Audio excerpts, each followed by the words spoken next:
Thank you, Madam Deputy Speaker. Like many others across the House, I come to this debate with personal experience. Many of us have been at the bedside of a loved one as they have neared the end of their life, and that for me was on the 11th of June 2023 when my dad's earthly journey ended.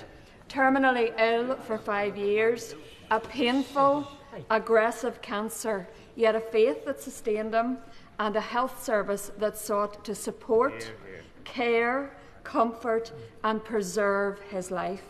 Consultants and medical staff who went over and above to ensure that he got every opportunity to see his family and particularly his grandchildren grow up. Did I want to see my dad suffer? Absolutely not. But equally, those difficult times provided us with an opportunity to care for and express for a love for a person whose life we valued.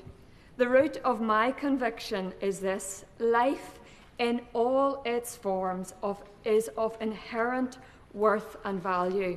And while I have come to that conclusion partly because of my faith, like everyone across the House, I have listened carefully to the evidence in coming to my conclusion on the danger this bill represents. Each individual person is of extraordinary value, not because of their capacity, their intelligence, their appearance, or for any other reason than they are human.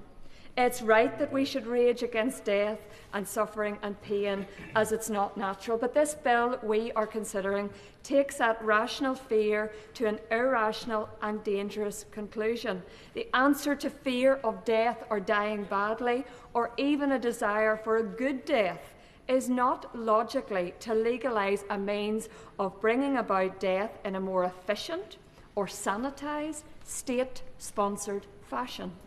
Madam Deputy Speaker, we are having the wrong debate today. What we should be debating is how, as a society, we can improve an individual's end-of-life experience through improved investment in end-of-life and palliative care and the very best medical or hospice facilities.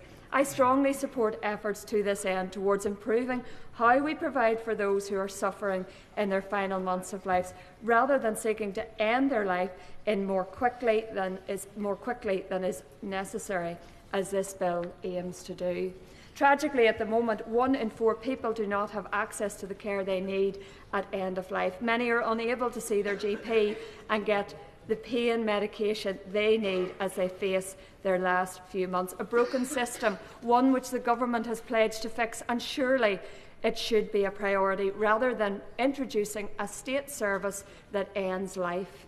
We need to debate how to properly fund the healthcare system we have, but this bill halts this and will divert much needed funding for better palliative care into ending life and not preserving it. Madam Deputy Speaker, in summing up, the bill before us undermines the foundation upon which our NHS is built to preserve and to protect life. It's not about individual pain, it's about a societal change that ends and devalues life. It puts the lives of marginalised and vulnerable people across our communities at risk with wholly inadequate safeguards against coercion. It will, as has been the case in every country where such legislation has been introduced, see the rapid expansion of eligibility of criteria. It can't protect against the unreliability of a terminal diagnosis. It doesn't guarantee a good death when you look at the complications associated with the drugs used in places such as Oregon.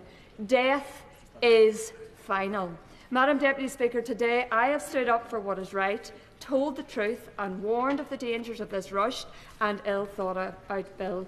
I would urge the same honesty from those who support it. This is not the answer to end-of-life care, and that's why I and my DUP colleagues will be voting against this bill today. Hopkins.